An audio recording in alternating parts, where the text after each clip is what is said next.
Hare Krishna, everyone.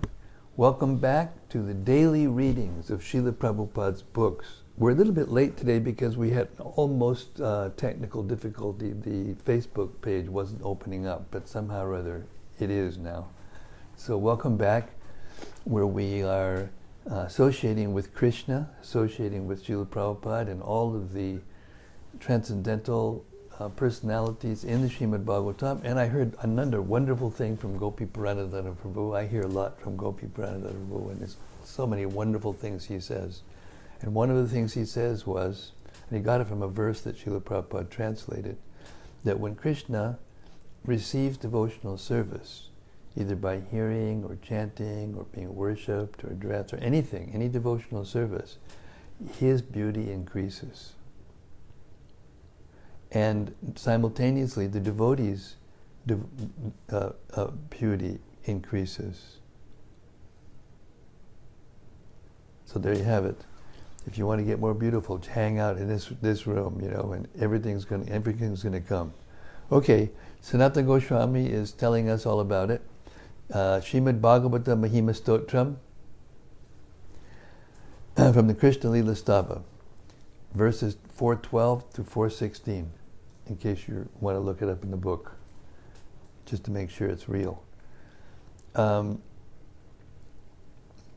Glories of Srimad-Bhagavatam by Sanatana Goswami, and it goes like this: Sarva Shastabdi Piyusha, Sarva Vedaika Satpala, Sarva Siddhanta Ratnaja, Sarva Lokaika Drikprada. O nectar from the ocean of all scriptures, singular fruit of all the Vedas, rich mine of the precious gems of all conclusive truths, you are the only giver of sight to all the worlds. Sarva Bhagavata Prana, Srimad Bhagavata Prabho, Kalidwandoditaditya, Sri Krishna Parivartita. O life air of all the Supreme Lord's devotees, O Master, Srimad Bhagavatam, you are the sun risen in the darkness of Kali. You are the exact image of Sri Krishna. Paramananda Pataya, Prema Varshakshadayate, Sarvada Sarvasevyaya, Sri Krishnaya Namostume. I bow down to you, who are supremely blissful to read. Your every syllable pours down a flood of prema. You can always be served by everyone. You are Sri Krishna himself. Madeka Bando Matsangin, Madguro Man Mahadana, Mandistaraga Madbhagya, Mad Ananda Namostute. My only friend, my constant companion, my spiritual master, my great wealth, my savior, my good fortune, my source of ecstasy, I bow down to you. Asadu sadhu tadayin, adini chochata kada, hanamunchagadachin mam, premna rit kantayospura. O bestower of saintliness to the unsaintly, O exalter of the most fallen, please never leave me. Always appear in my heart and my voice with pure love. Om Namo Bhagavate Vasudevaya. Om Namo Bhagavate Vasudevaya. Om Namo Bhagavate Vasudevaya. So we've reached the 4th chapter of the Srimad-Bhagavatam. Hiranyakasipu terrorizes the universe. This is what you do when you get powerful from austerities. Okay. Beginning with text 34. Hare Krishna, Dr. Damodar. Haribol. Is tomorrow? He is. Come over here. Give me a. What is this called? Fist pump. Fist pump.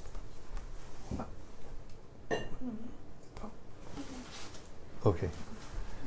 And now we can start. It's official. O King, Prahlad Maharaja's good qualities are still glorified. So now we've heard about how Hiranyakasipu was terrorizing the universe. Now we're going to hear about Prahlad.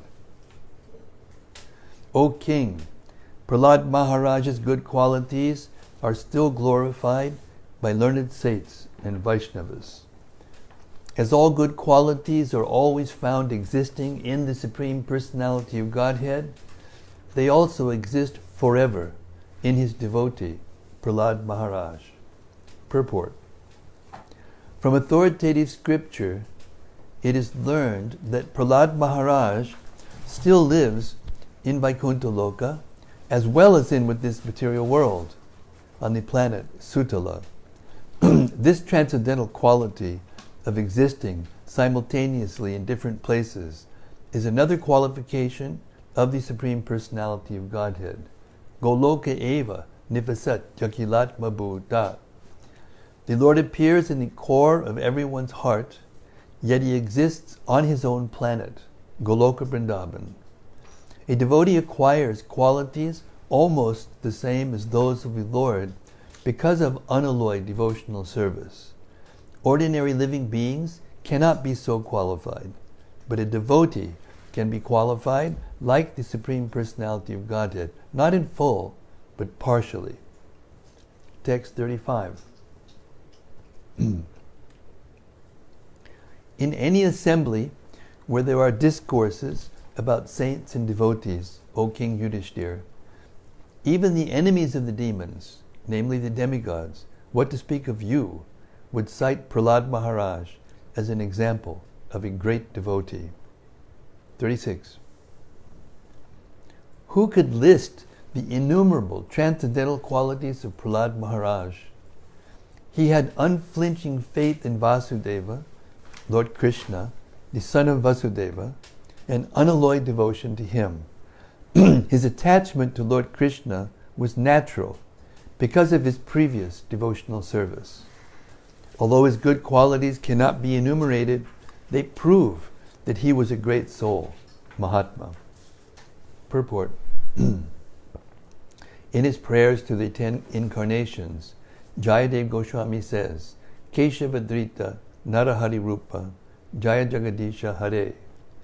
Prahlad Maharaj was a devotee of Lord Nrsimha, who was Keshava, Krishna himself. Therefore, when this verse says, Vasudevi Bhagavati, one should understand that Prahlad Maharaj's attachment for Nrsimhadev was attachment for Krishna, Vasudeva, the son of Vasudeva. Prahlad Maharaj therefore is described as a great Mahatma. As the Lord himself confirms in Bhagavad Gita 7:19, Bahunam Janmanam Ante Jnanavan Mam Prapadyate Vasudeva Savamiti Samahatma Sudurlabha. After many births and deaths, he who is actually in knowledge surrenders unto me, knowing me to be the cause of all causes and all there is. Text 36, Sarva. Such a great soul is very rare. A great devotee of Krishna, the son of Vasudeva, is a great soul, very rarely to be found. Prahlad Maharaj's attachment for Krishna will be explained in the next verse. Krishna Graha Grihitatma. Prahlad Maharaj's heart was always filled with thoughts of Krishna. Therefore, Prahlad Maharaj is the ideal devotee in Krishna consciousness. Text 37. From the very beginning of his childhood, Prahlad Maharaj was uninterested in childish playthings. Indeed, he gave them up altogether and remained silent and dull, being fully absorbed in Krishna consciousness. Since his mind was always affected by Krishna consciousness, he could not understand how the world goes on, being fully absorbed in the activities of sense gratification. He was unplugged from the internet. Prahlad Maharaj is the vivid example of a great person fully absorbed in Krishna consciousness. In Chaitanya Charitamrita, Madhya 8, 274, it is said, Stavara Jangama Deke Na Deke Taramurti Sarvatra hoya nija ishtadeva spurti. A fully Krishna conscious person, although situated in this material world, does not see anything but Krishna anywhere and everywhere. This is the sign of a Mahabhagavata. The Mahabhagavata sees Krishna everywhere because of his attitude of pure love for Krishna, as confirmed in the Brahma Samhita 538. Premanjana churita bhakti vilochanena santak sadaiva hridayeshu vilokayanti yam sham masundara machintya gunasarupam govindam adipurusham tamaham bhajami. I worship the primeval Lord, Govinda, who is always seen by the devotee whose eyes are anointed with the pulp of love. He is seen in his eternal form of Shyamasundar, situated within the heart of the devotee. An exalted devotee or Mahatma, who is rarely to be seen, remains fully conscious of Krishna and constantly sees the Lord within the core of his heart. It is sometimes said that when one is influenced by evil stars like Saturn, Rahu, or Ketu, he cannot make advancement in any prospective activity. In just the opposite way, Prahlad Maharaj was influenced by Krishna, the supreme planet, and thus he could not think of the material world and live without Krishna consciousness. That is the sign of a Mahabhagavat. Even if one is an enemy of Krishna, a Mahabhagavat sees him to be also engaged in Krishna service. Another crude example is that everything appears yellow to the jaundiced eye. Similarly, to a Mahabhagavat, everyone but himself appears to be engaged in Krishna's service. Prahlad Maharaj is the approved Mahabhagavat, the supreme devotee. In the previous verse it is stated that he had natural attachment, naisargiki rati. The symptoms of such natural attachment for Krishna are described in this verse. Although Prahlad Maharaj was only a boy, he had no interest in playing. As stated in Srimad-Bhagavatam 11.2.42, Viraktir anyatra cha. The symptom of perfect Krishna consciousness is that one loses interest in all material activities. For a small boy to give up playing is impossible. But Prahlad Maharaj, being situated in first-class devotional service, was always absorbed in a trance of Krishna consciousness. Just as a materialistic person is always absorbed in thoughts of material gain, a Mahabhagavat like Prahlad Maharaj is always absorbed in thoughts of Krishna. Text 38. Prahlad Maharaj was always absorbed in thought of Krishna. Thus, being always embraced by the Lord, he did not know how his bodily necessities, such as sitting, walking, eating, lying down, drinking, and talking, were being automatically performed. Purport. A small child, while being cared for by his mother, does not know how the needs of the body for sleeping, eating, sleeping, lying down, passing water, and evacuating are being fulfilled. He is simply satisfied to be in the lap of his mother. Similarly, Prahlad Maharaj was exactly like a small child being cared for by Govinda. Hare Krishna. The necessary activities of his body were performed without his knowledge. Whoa! As a father and mother take care of their child, Govinda cared for Prahlad Maharaj, who remained always absorbed in thoughts of Govinda. This is Krishna consciousness. Prahlad Maharaj is the vivid example of perfection in Krishna consciousness. Text 39.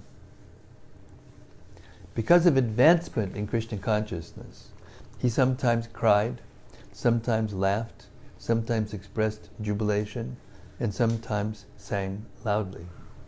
Purport. This verse further clarifies the comparison of a devotee to a child. If a mother leaves her small child in his bed or cradle and goes away to attend to some family duties, the child immediately understands that his mother has gone away and therefore he cries. But as soon as the mother returns and cares for the child laughs and becomes jubilant. Similarly, Prahlad Maharaj, being always absorbed in thoughts of Krishna, sometimes felt separation, thinking, where is Krishna? This is explained by Sri Chaitanya Mahaprabhu, Shunyayitam Jagat Sarvam, Govinda Vidahena Me. When an exalted devotee feels that Krishna is invisible, having gone away, he cries in separation. And sometimes when he sees that Krishna has returned to care for him, he laughs, just as a child sometimes laughs upon understanding that his mother is taking care of him. These symptoms are called bhava. In the Nectar of Devotion, various bhavas, ecstatic conditions of a devotee, are fully described.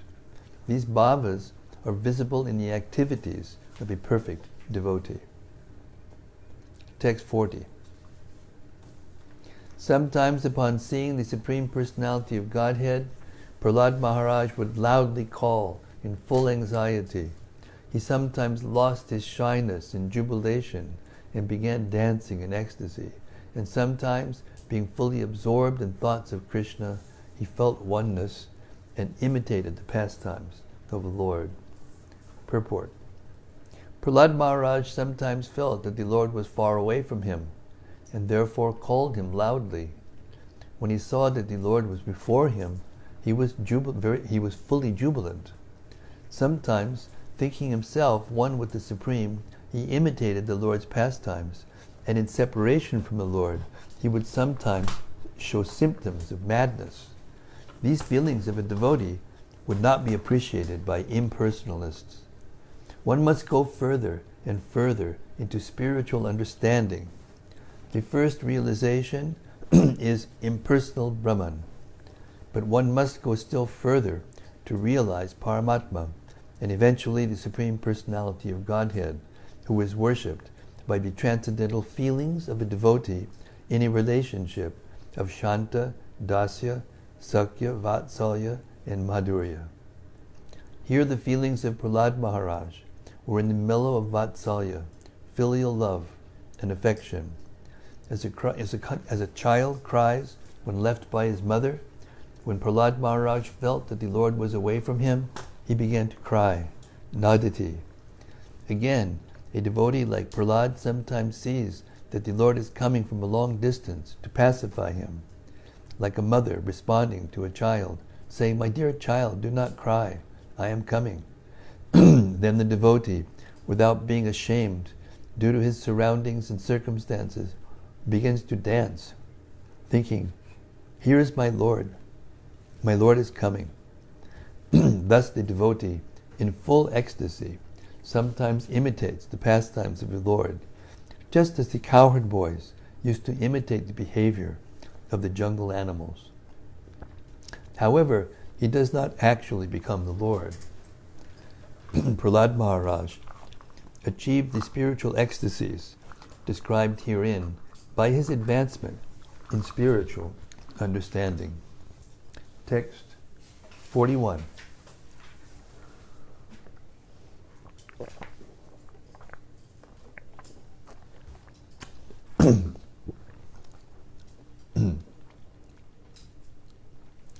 Sometimes, feeling the touch of the Lord's lotus hands, he became spiritually jubilant and remained silent, his hairs standing on end and tears gliding down from his half-closed eyes because of his love for the Lord. Purport. When a devotee feels separation from the Lord, he becomes eager to see where the Lord is. And sometimes, when he feels pangs of separation, tears flow incessantly from his half-closed eyes. As stated by Sri Chaitanya Mahaprabhu in the Shikshashtaka, Yugayitam nimeshena chakshusha pravishayitam. The words chakshusha pravishayitam refer to tears falling incessantly from the devotee's eyes. These symptoms, which appear in pure devotional ecstasy, were visible in the body of Prahlad Maharaj. Text 42. Because of his association with perfect, unalloyed devotees who had nothing to do with anything material, Prahlad Maharaj constantly engaged in the service of the Lord's lotus feet. By seeing his bodily features when he was in perfect ecstasy, persons very poor in spiritual understanding became purified. In other words, Prahlad Maharaj bestowed upon them transcendental bliss. Purport. Apparently, Prahlad Maharaj was placed in circumstances in which he was always tortured by his father. In such material conditions, one cannot have an undisturbed mind. But since bhakti is unconditional, ahaituki, apratiyata, Prahlad Maharaj was never disturbed by the chastisements of Hiranyakasipu. On the contrary, the bodily symptoms of his ecstatic love for the Supreme Personality of Godhead turned the minds of his friends, who had also been born in atheistic families. Instead of being disturbed by the torments of his father, Prahlad influenced these friends and cleansed their minds. A devotee is never contaminated by material conditions, but persons subjected to material conditions can become spiritually advanced and blissful upon seeing the behavior of a pure devotee. Text 43. My dear King Yudhishthir, the demon Hiranyakasipu tormented this exalted, fortunate devotee, although Prahlad was his own son. Purport. When a demon like Hiranyakasipu, despite his elevated position due to severe austerities, begins to torment a devotee, he begins falling down, and the results of his austerities dwindle. One who oppresses a pure devotee loses all the results of his austerities, penances, and pious activities. Since Hiranyakasipu was now inclined to chastise his most exalted son, Prahlad Maharaj, his opulences began dwindling. 44. Maharaj Yudhishthira said, O best of the saints among the demigods, O best of spiritual leaders, how did Hiranyakasipu give so much trouble to Prahlad Maharaj, the pure and exalted saint, although Prahlad was his own son? I wish to know about this subject from you. Purport. To know about the Supreme Personality of Godhead and the characteristics of his pure devotee, one must inquire from authorities like Devarshi Narada. One cannot inquire about transcendental subject matters from a layman. As stated in Srimad-Bhagavatam 3:25, Satam prasangan mama virya sambido bhavanti rit karna rasayana kataha.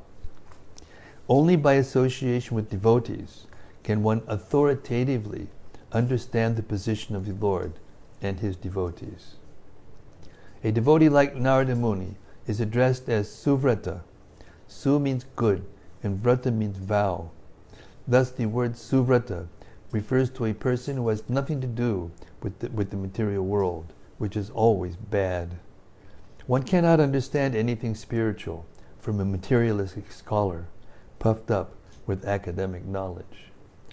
As stated in Bhagavad Gita 18:55, Bhaktya mam abhijanati, one must try to understand Krishna by devotional service and from a devotee. Therefore, Yudhishthira Maharaj was quite right in wanting to learn further about Prahlad Maharaj from Sri Narada Muni. Text 45. A father and mother are always affectionate to their children. When the children are disobedient, the parents chastise them, not due to enmity, but only for the child's instruction and welfare. How did Hiranyakasipu, the father of Prahlad Maharaj, chastise such a noble son? This is what I am eager to know. Text 46. Maharaj Yudhishthira further inquired, how is it possible for a father to be so violent toward an exalted son who was obedient, well-behaved, and respectful to his father. O Brahmana, O Master, I have never heard of such a contradiction as an affectionate father's punishing his noble son with the intention of killing him. Kindly dissipate our doubts in this regard. Purport. In the history of human society, an affectionate father is rarely found to chastise a noble and devoted son. Therefore, Maharaj Yudhishthira wanted Narada Muni to dissipate his doubt. Thus end the Bhaktivedanta purports of the 7th canto, 4th chapter of Srimad-Bhagavatam, entitled Hiranyakasipu Terrorizes the Universe.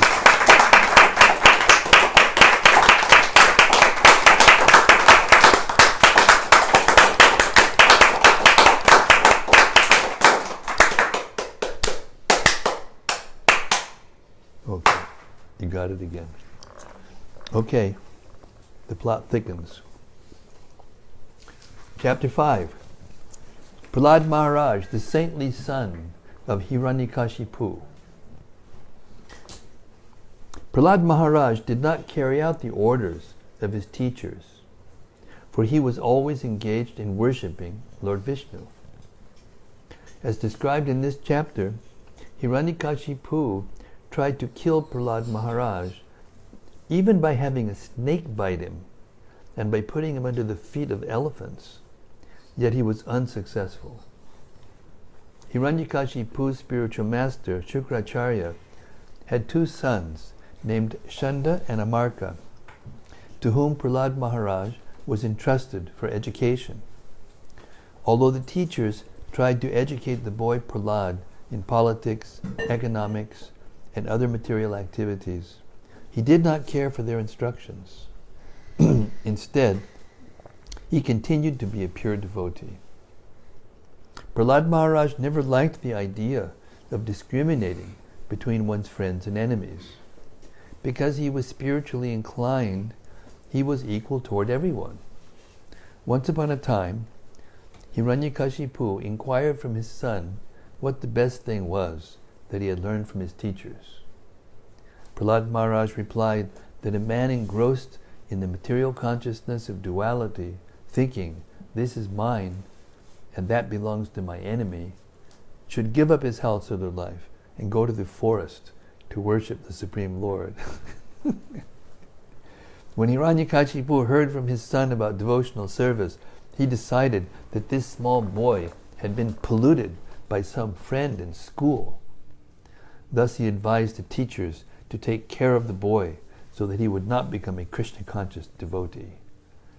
However, when the teachers inquired from Prahlad Maharaj why he was going against their teachings, Prahlad Maharaj taught the teachers that their mentality of ownership is false, and that he was therefore trying to become an unalloyed devotee of Lord Vishnu.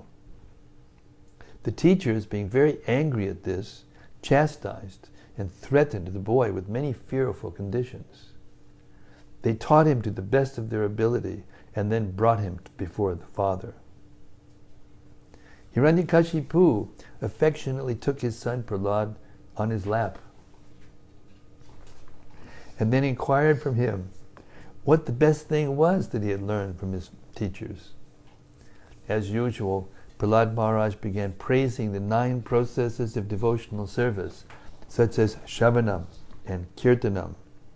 Thus the king of the demons, Hiranyakasipu, being extremely angry, chastised the teachers, Shanda and Amarka, for having wrongly trained Prahlad Maharaj. The so-called teachers informed the king that Prahlad Maharaj was automatically a devotee and did not listen to their instructions. When they proved themselves innocent, Hiranyakasipu inquired from Prahlad where he had learned Vishnu Bhakti. Prahlad Maharaj inquired that those who are attached to family life do not develop Krishna consciousness, either personally or collectively. Instead, they suffer repeated birth and death in this material world and continue simply chewing the chewed. Prahlad explained that the duty of every man is to take shelter of a pure devotee and thus become eligible to to understand Krishna consciousness. Enraged at this answer, Hiranyakasipu threw Prahlad Maharaj from his lap. Since Prahlad was so treacherous that he had become a devotee of Vishnu, who had killed his uncle, Hiranyaksha. Hiranyakasipu, uncle? Prahlad's uncle. Hiranyakasipu asked his assistants to kill him. The assistants of Hiranyakasipu struck Prahlad with sharp weapons, threw him under the feet of elephants, subjected him to hellish conditions, threw him from the peak of a mountain, and tried to kill him in thousands of other ways, but they were unsuccessful. Hiranyakasipu therefore became increasingly afraid of his son, Prahlad Maharaj, and arrested him. The sons of Hiranyakasipu's spiritual master, Shukracharya, began teaching Prahlad in their own way, but Prahlad Maharaj did not accept their instructions. While the teachers were absent from the classroom, Prahlad Maharaj began to preach Krishna consciousness in the school, and by his instructions, all his class friends, the sons of the demons, became devotees like him. Text 1. The great sage Narada Muni said, the demons, headed by Hiranyakasipu, accepted Shukracharya as their priest for ritualistic ceremonies. Shukracharya's two sons, Shanda and Amarka, lived near Hiranyakasipu's palace. Purport. The beginning of the life story of Prahlad is recounted as follows. Shukracharya became the priest of the atheists, especially Hiranyakasipu, and thus his two sons, Shanda and Amarka, resided near Hiranyakasipu's residence. Shukracharya should not have become the priest of Hiranyakasipu, because Hiranyakasipu and his followers were all atheists. A Brahmana should become the priest of a person interested in the advancement of spiritual culture. The very name Shukracharya, however, indicates a person interested in obtaining benefits for his son's independence, regardless of how the money comes. A real Brahmana would not become a priest for atheistic men. Text 2. Prahlad Maharaj was already educated in devotional life, but when his father sent him to those two sons of Shukracharya to be educated, they accepted him at their school along with the other sons of the Asuras. Text 3. Prahlad certainly heard and recited the topics of politics and economics taught by the teachers, but he understood that political philosophy involves considering someone a friend and someone else an enemy, and thus he did not like it. Purport. Politics involves accepting one group of men as enemies and another group as friends. Everything in politics is based on this philosophy, and the entire world, especially at the present, is engrossed in it. The public is concerned with friendly countries and friendly groups, or enemy countries and enemy groups. But as stated in Bhagavad Gita, a learned person does not make distinctions between enemies and friends. Devotees especially do not create friends and enemies. A devotee sees that every living being is part and parcel of Krishna. Mamai Bangcho, Jiva Bhuta. Therefore, a devotee treats friends and enemies equally by trying to educate them both in Krishna consciousness. Of course, atheistic men do not follow the instructions of pure devotees, but instead consider a devotee their enemy. A devotee, however, never creates a situation of friendship and enmity. Although Prahlad Maharaj was obliged to hear the instructions of Shanda and Amarka, he did not like the philosophy of friends and enemies, which forms the basis of politics. He was not interested in this philosophy. Text 4. My dear King Yudhishthir, once upon a time, the king of the demons Hiranyakasipu took his son Prahlad on his lap and very affectionately inquired, "My dear son, please tell me what you think is the best of all the subjects you have studied from your teachers." Purport.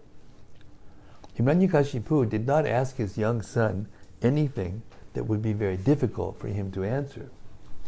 Instead, he gave the boy a chance to speak plainly about whatever he thought might be best. Prahlad Maharaj, of course, being a perfect devotee, knew everything and could say what the best part of life is.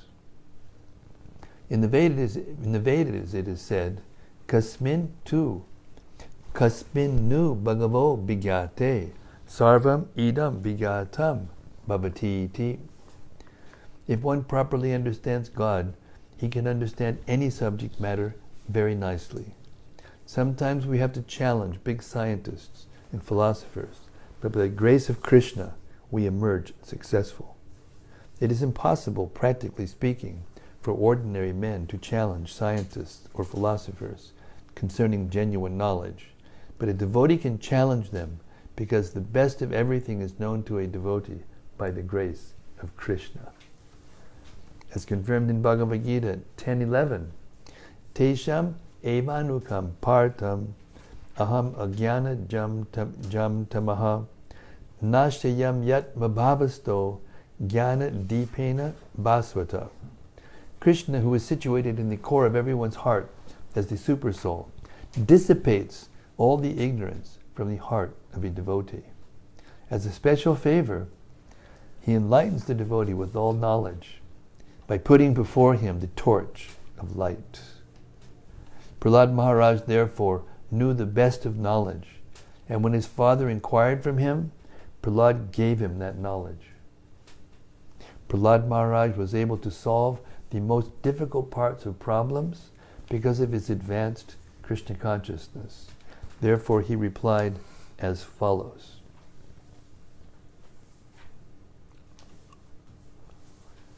Prahlad Maharaj replied, "O best of the Asuras, king of the demons, as far as I have learned from my spiritual master, any person who has accepted a temporary body and temporary household life is certainly embarrassed by anxiety because of having fallen in a dark well where there is no water but only suffering. One should give up this position and go to the forest, Vana. More clearly, one should go to Vrindavan, where only Krishna consciousness is prevalent, and should thus take shelter of the Supreme Personality of Godhead." Purport. Hiranyakasipu thought that Prahlad, being nothing but a small boy with no actual experience, might reply with something pleasing, but nothing practical. Prahlad Maharaj, however, being an exalted devotee, had acquired all the qualities of education. Yasyasti bhaktir bhagavat yakinchana sarvair gunaish tatrip samastute suraha harava bhaktasya kuto mahad guna mato ritena satidavato bihi. One who has unflinching devotional faith in Krishna consistently manifests all the good qualities of Krishna and the demigods. However, he who has no devotion to the Supreme Personality of Godhead has no good qualifications because he is engaged by mental concoction in material existence, which is the external feature of the Lord. Bhagavatam 5:18-12. So-called educated philosophers and scientists who are simply on the mental platform cannot distinguish what is actually sat, eternal, and what is asat, temporary. The Vedic injunction is asato ma sadgamaya. Everyone should give up the platform of temporary existence and approach the eternal platform. The soul is eternal, and topics concerning the eternal soul are actually knowledge. Elsewhere it is said, apashyatam atmatatvam griheshu grihamedinam. Bhagavatam 2:12.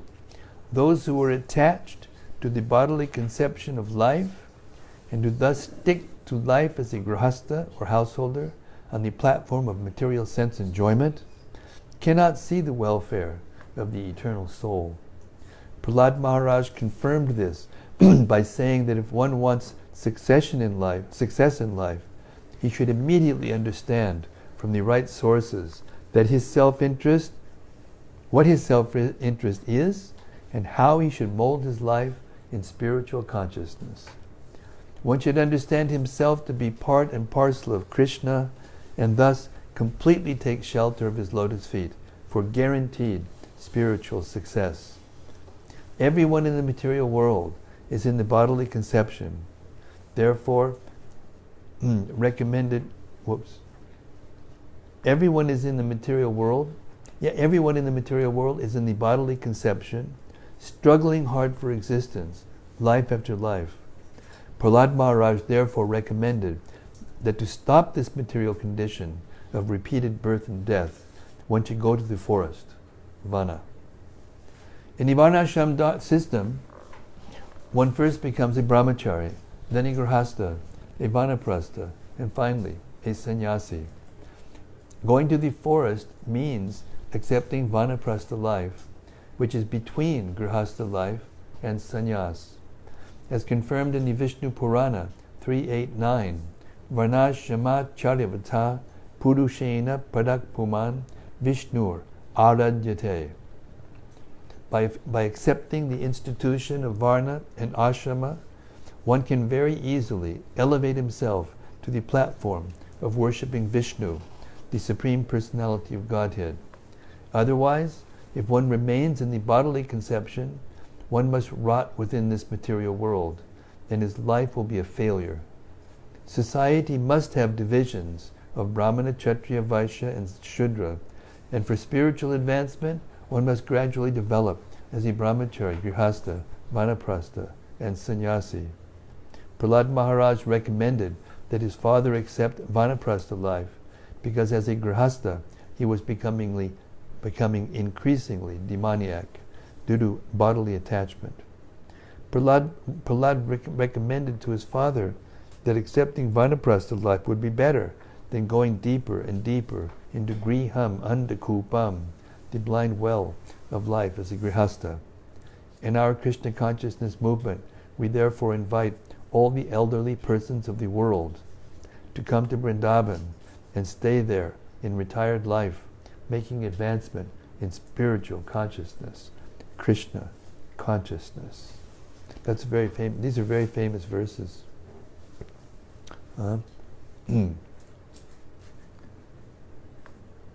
These are very famous verses. Okay. Text 6. Narada Muni continued, when Prahlad Maharaj spoke about the path of self-realization in devotional service, thus being faithful to the camp of his father's enemies, Hiranyakasipu, the king of the demons, heard Prahlad's words, and he laughingly said, thus is the intelligence of children spoiled by the words of the enemy. Purport. Hiranyakasipu, being a demon, would always consider Lord Vishnu and his devotees to be his enemies. Therefore the word parapaksha, on the side of the enemy, is used here. Hiranyakasipu never agreed with the words of Vishnu or Krishna. Rather, he was angered by the intelligence of a Vaishnava. Lord Vishnu, Lord Krishna says, Sarva dharman parityaja mam ekam sharanam vraja. Give up all other duties and surrender unto me. But demons like Hiranyakasipu never agreed to do this. Therefore Krishna says, Namam duskritino mudha prapadyante naradamaha mayaya paritagyana asuram bhavam ashrataha. Those miscreants who are grossly foolish, lowest among mankind, whose knowledge is stolen by illusion, and who partake of the atheistic nature of demons, do not surrender unto me. Bhagavatam 7:15. The asura bhava, the atheistic nature, is directly represented by Hiranyakasipu. Such persons being mudha and naradama, fools and rascals, the lowest of men, would never accept Vishnu as the supreme and surrender to him. Hiranyakasipu naturally became increasingly angry that his son Prahlad was being influenced by the camp of the enemies. He therefore asked that saintly persons like Narada not be allowed within the residential quarters of his son, for otherwise Prahlad would be further spoiled by Vaishnava instructions. Text 7. Hiranyakashipu advised his assistants, "My dear demons, give complete protection to this boy at the Gurukula where he is instructed, so that his intelligence will not be further influenced by Vaishnavas who may go there in disguise." Purport. In our Krishna consciousness movement, the tactic of dressing oneself like an ordinary karmi is necessary because everyone in the demoniac kingdom is against the Vaishnava teachings. Krishna consciousness is not at all to the liking of the demons of the present age. As soon as they see Vaishnava dressed in saffron garments, with beads on his neck and tilak on his forehead, they are immediately irritated. They criticize the Vaishnavas, but by Prabhupada's grace, this is changing. It really is. I mean, when he wrote this, we used to go and anyway would travel like this, and sometimes we get really, strange people say strange things to us. But nowadays, it never happens. At least to me, it hasn't happened in years and years and years. Just the opposite. People will laugh and they'll go like this and they'll wave. And, you can see it actually. If you're a devotee, then you can see how the world has actually changed by Prabhupada's presence. They criticize the Vaishnavas by sarcastically saying Hare Krishna. And therefore, every time they did that, they got purified. So that's what's happening. And some people also chant Hare Krishna sincerely. In either case, since Hare Krishna is absolute, whether one chants it jokingly or sincerely, it will have its effect. The Vaishnavas are pleased when the demons chant Hare Krishna, because this shows that the Hare Krishna movement is taking ground. The greatest demons like Hiranyakashipu are always prepared to chastise the Vaishnavas, and they try to make arrangements so that Vaishnavas will not come to sell their books and preach Krishna consciousness. Thus, what was done by Hiranyakashipu long, long ago is still being done. That is the way of materialistic life. Demons or materialists do not at all like the advancement of Krishna consciousness, and they try to hinder it in many ways. Yet the preachers of Krishna consciousness must go forward in their Vaishnava dress or any other dress for the purpose of preaching. Chanika Pandit says that if an honest person deals with a great cheater, it is necessary for him to become a cheater also, not for the purpose of cheating, but to make his preaching successful.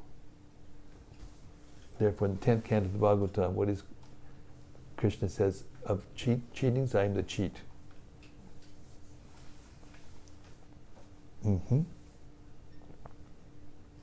Text 8. When Hiranyakashipu's servants brought the boy Prahlad back to the Gurukula, the place where the Brahmanas taught the boys, the priests of the demons, Shanda and Amarka, pacified him. With very mild voices and affectionate words, they inquired from him as follows. Purport. Shanda and Amarka, the priests of the demons, were very eager to know from Prahlad Maharaj who the Vaishnavas were that came to instruct him in Krishna consciousness. Their purpose was to discover the names of these Vaishnavas. In the beginning, they did not threaten the boy, because when threatened, he might not identify the real culprits. Therefore, they very mildly and peacefully inquired. as follows, and we'll stop there. Hare Krishna. Prahlad Maharaj ki jai. May we all become like Prahlad Maharaj, at least aspire to become like Prahlad Maharaj. No one will ever become like Prahlad Maharaj. Hare Krishna. Okay, open mic time. Tamal, you have anything yet? No, not yet. Okay.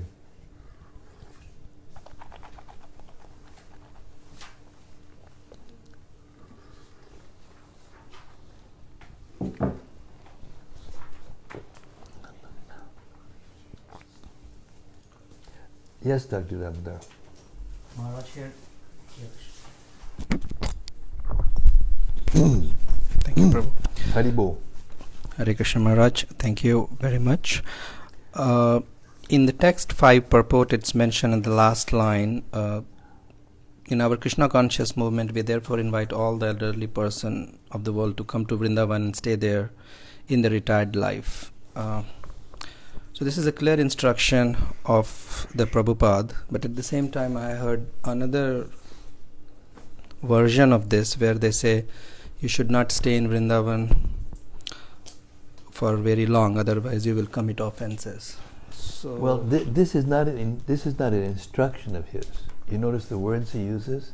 He invites anyone. He's inviting anyone who is seriously interested in spiritual life to come to Vrindavan when they're older, in their tired life. So it's not a contradicting instruction, although it may overlap.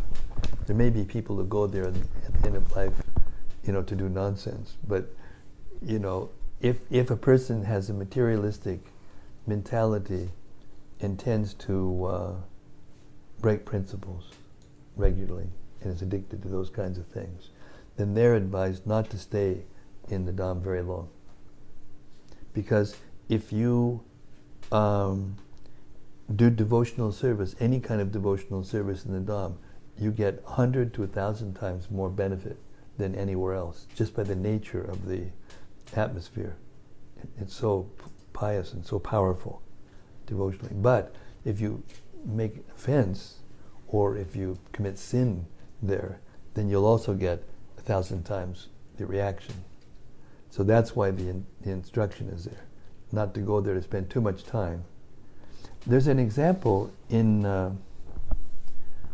Chaitanya Leela, in the Chaitanya Charitamrita. Jagadananda Pandit wanted to go to Vrindavan, and Lord Chaitanya knew that he had a tendency to find fault, or he was very strict in rules and regulations, and he would correct devotees' behavior. And Lord Chaitanya liked it because it kept him. He would even criticize him sometimes, because if he did something that social society might not appreciate or might cause his reputation to be damaged, then he would advise him against it. Things like that. So, and then one day Jagananda was talking to Sananda Goswami or someone, and he advised him that yes, it would be good if you went. So he went to Lord Chaitanya and he said no.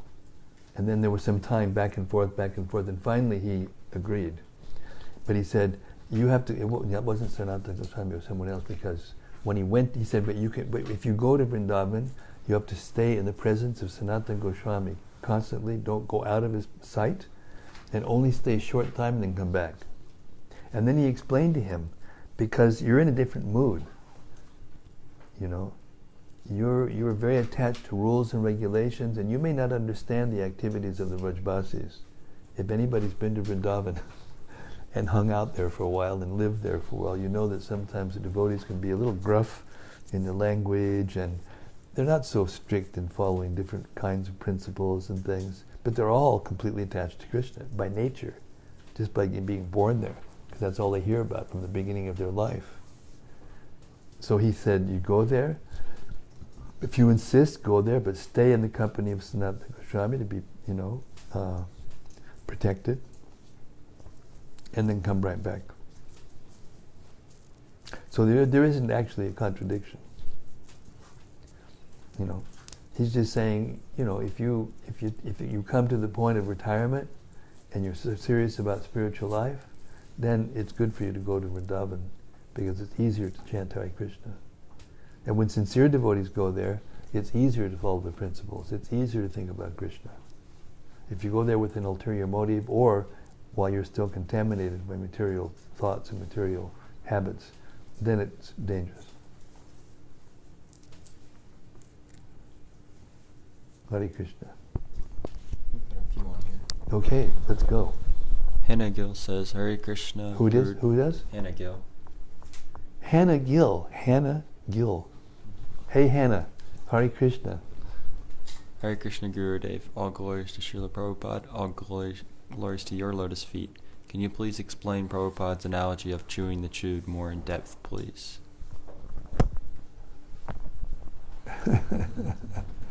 Well, if you're walking along the road, and you see a piece of sugar cane, that's been chewed to the point where there's no more juice in it, and you pick it up and you chew it to get something from it, what will happen? You get nothing. So that's what it means, chewing the chewed. People are trying to get pleasure, to squeeze pleasure out of the material body, a material body that has unlimited capacity to suffer, but very little capacity for pleasure. And yet they're trying to get pleasure from it, squeeze it out. There's nothing there. That's called chewing the chewed. Or different activities that are, doomed to failure, or the material body it's changing all the time. It's temporary. Everything around us is changing. So if you latch onto things and get attached to them and try to enjoy them, you're doomed to suffer. I don't know much more we can say about that. It's pretty simple, straightforward. Rati Manjari has a question, or two questions. Hari Bol Rati, Hare Krishna.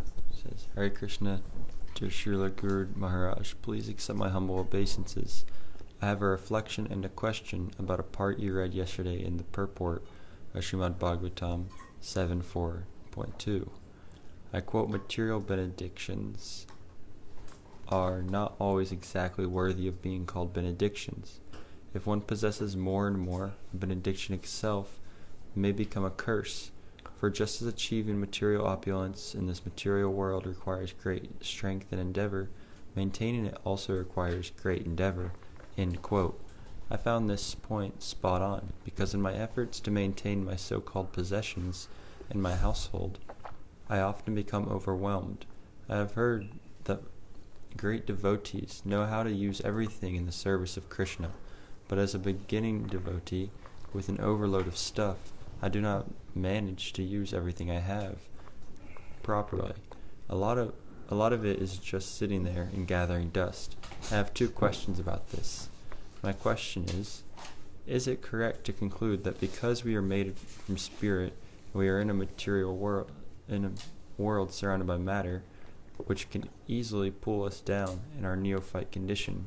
Is it better that as a guideline we own as little as possible, so it is easier to live a spiritual life? Or is that too simply put? Could you please comment on this? Well, there's a saying, too much of a good thing can be a bad thing. So even if you get too much opulence, and if you're not strong in spiritual life and you don't know how to use it in Krishna service, then yes, it can be a cause of fall down. So in general, devotees try to keep themselves fairly, to the minimum. But there's not a hard, fast rule. There's like a mechanistic, law about this. Because sometimes Krishna, he gives all kinds of facilities to a devotee. Just see Srila Prabhupada. When he was in Vrindavan, before he came to the States, he had nothing. Barely had a cloth and no money at all. I mean, people would give him a little. In Vrindavan, they give little, couple of rupees here and there and here and there. Just the nature of the place, very austere place.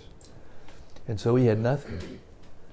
And then when, he was tested, but at the same time, he was writing and planning on how to, spread Krishna consciousness all over the world.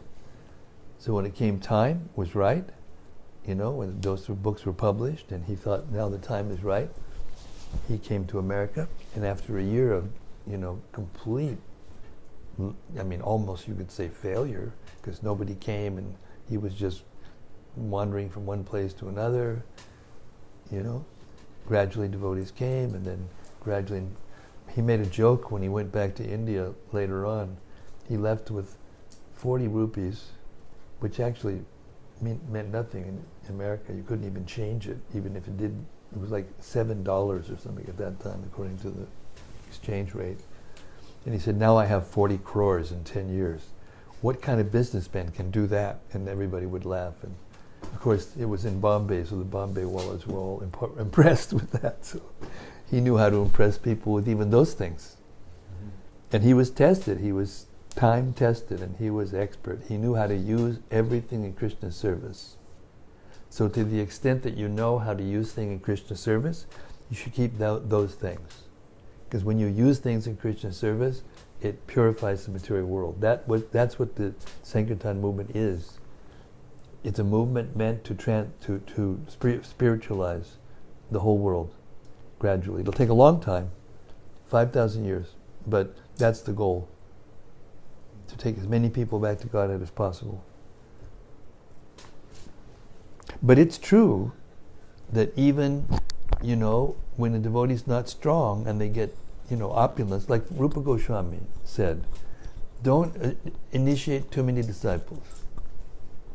But Prabhupada said we take this risk to spread Krishna consciousness, so he had so many disciples. But what he meant was, if your devotional fire, the fire of your Krishna consciousness is not strong enough, is not hot enough, then when you initiate someone and you have to take their sinful reactions onto yourself, then if your devotional service is bright enough, is strong enough, then it will just burn those reactions, and you won't be affected. But if you initiate more people than you can handle, then it will affect you in different ways. So that's a principle. It's a principle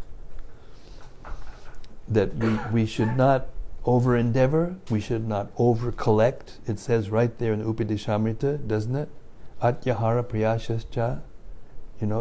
Don't collect too much, don't eat too much, don't do too much, then more than you can do.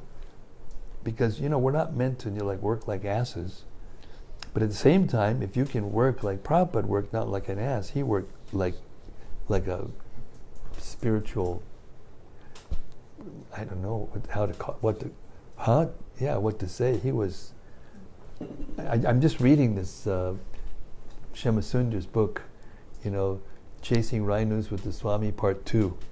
And, how Prabhupada went to India, and in 3 weeks, count them, he laid the cornerstone in Mayapur, Vrindavan, and Bombay. I mean, there were things he did before that in order to do that. But, anybody who's done anything in India, when we were refurbishing the ashram in Govardhan from a derelict building to what it is now, what we had to go through, you cannot imagine, actually. All the devotees take shelter of the facilities there now, but they don't really, what we went through was too much, So, yeah, if you the guideline is, if you begin to be attached to those things to the point where it affects your service and your ability to think of Krishna and, your ability to do devotional service, then you've got too much, and pare down. If not, if you can use everything that Krishna gives you, then it's given by Krishna. And if you get things that you can't use in Krishna, then it's given you by Maya to test you.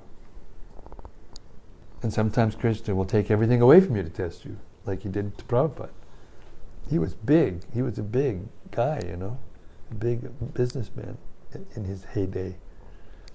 But Krishna just took it all away. And we met many people in India in the early days that told us that there was no reason Prabhupada, his business should have failed. He was so expert. And then we can see what happened when he came to the West and spread Krishna consciousness. He was so expert in all levels, in all circumstances, in all subject matters. Krishna gave him everything, intelligence, how to do anything. Okay, so we're just little atomic particles of Prabhupada's, effulgence and his, energy. But whatever we can do, we should do. Everybody has a different capacity. So we shouldn't try to do more to our capacity. We shouldn't think we're more than we are. We shouldn't try to explain things that are beyond us. We should just, as the 12th canto of the Bhagavatam says, there's all kinds of different birds, and they fly in the sky at height and speed according to their capacity. And all of us should try to glorify Krishna and spread Krishna consciousness according to our capacity.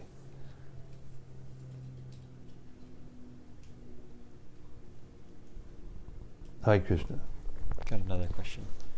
Our second question is, could you please explain the statement at the end of this purport, one should not take benedictions one cannot enjoy peacefully? How should we understand this? Same. I just gave the answer. If you get facilities, and Krishna gives you facilities, and you become disturbed by them, or they become a burden,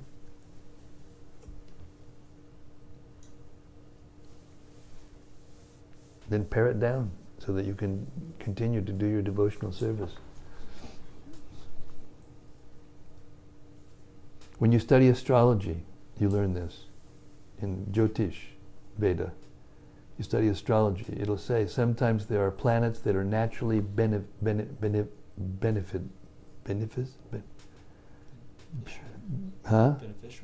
No. Benefic.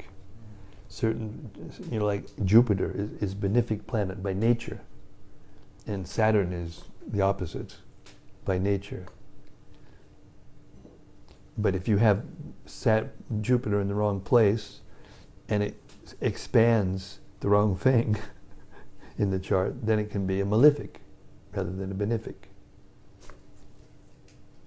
So too much of a good thing can be a bad thing, or a good thing placed in the wrong place can be a bad thing. It's like that. And everything in life is like that. But the main thing is that pure devotional service is a haituki apratiyata. It cannot be interrupted by anything.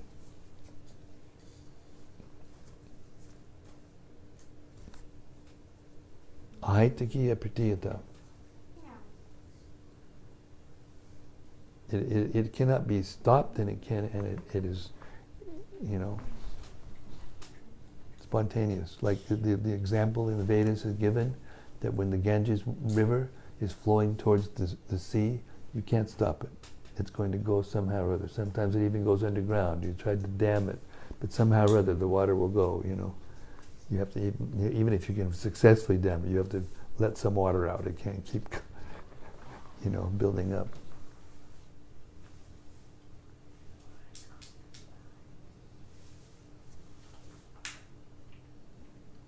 Does that answer the question? Mm-hmm. Yes. Thank you. Wonderful to hear from you. Well, you give good questions. She wrote me in the Skype chat that it's hard for her to stay up so late, every night. This is Sunday, so she can, I guess. So I told her that you should write your questions. They're always very good, and they stimulate conversation. And that's the way it is in every group. There's always some who inquire, and there's the rest benefit by the discussions and the answers. So, write your questions if you want, either to me in my Skype chat, or to the comment section in the Facebook, and we will read them. even if you aren't there live. What else? I have this phone call coming in at 6, so I have to be out. Huh? There's no more questions. That's it. Sarva, do you have something? Last word? It's called the last word. Final word. The other day there was a question about the purpose being blissful sometimes and devotees not. So I guess it's about the Brahmabhuta platform. Is Brahmabhuta, does that apply to both devotees and non-devotees, or is it just for devotees? Well,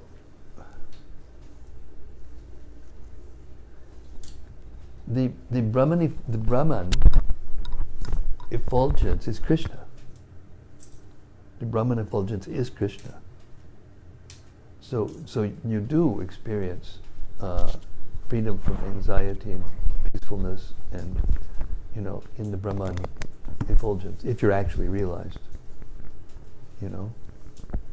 But you don't get everything. It's incomplete. That's all. If you're Krishna conscious, the Brahman platform is included in it. It's like Prabhupada used to say, if you have $1 million and you have a $10 problem, it's no big deal. But if you only have $2 and you have a $10 problem, then it's a big deal.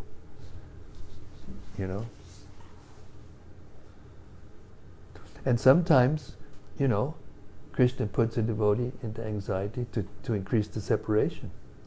Even an advanced devotee. Look at what happened to the Pandavas and other great souls. They got everything taken away from them. And Krishna used their devotional service to glorify them and to glorify the process of pure devotional service. And we're hearing about Prahlad. That's a classic example, But the devotee who is actually advanced doesn't actually suffer, Prahlad never suffered. We'll hear more about that, how that works.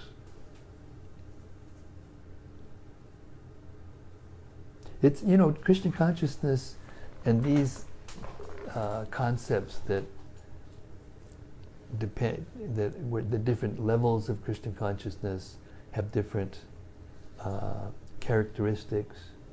And when you go from one level to another, it's not like going from one room and then going into the next room. You're all this, and then when you go into the next room, you're all that. It's always a spectrum of qualities and experiences, and the ability to use things in Krishna consciousness as you go further and forward in Krishna consciousness becomes more and more. It doesn't happen, as a cutoff point, and one minute you can and the next minute you can't. Generally, it's a gradual process, the advancing in Krishna consciousness. So it doesn't, not one principle doesn't apply, in a mechanistic way to everybody on any level of Krishna consciousness. I don't know if that's probably confusing people more than it's clarifying, but.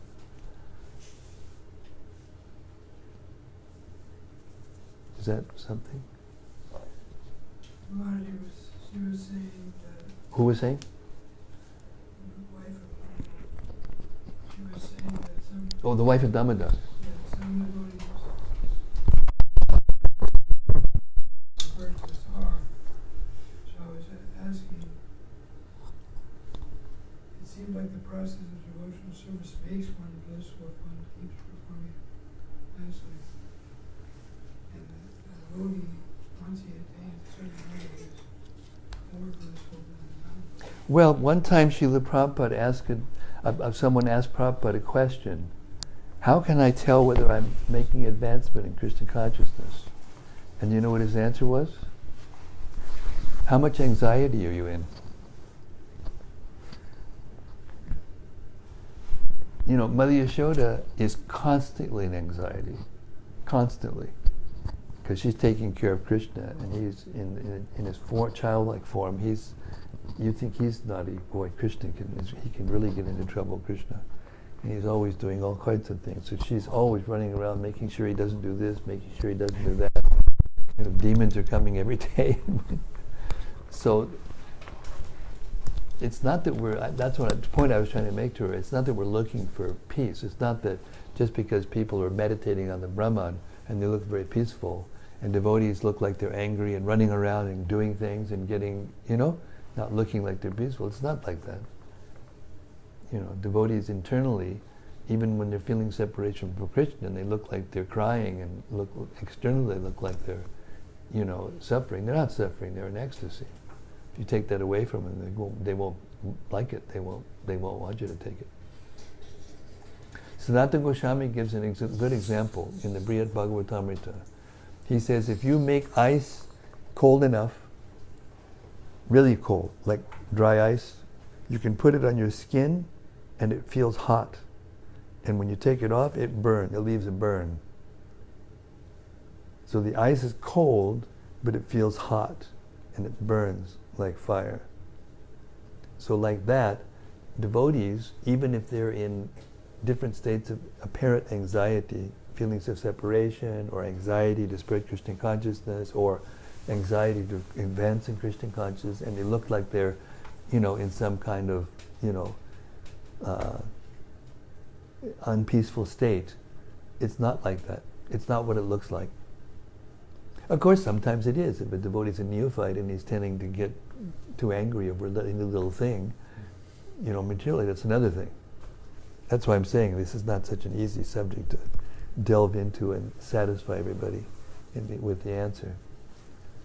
But that's the answer. If a person's actually Brahman realized and they're meditating on Brahman and they're feeling very peaceful, it doesn't necessarily mean that they're more advanced than a devotee who's working hard day and night to spread Krishna consciousness and taking on all kinds of anxieties in doing so.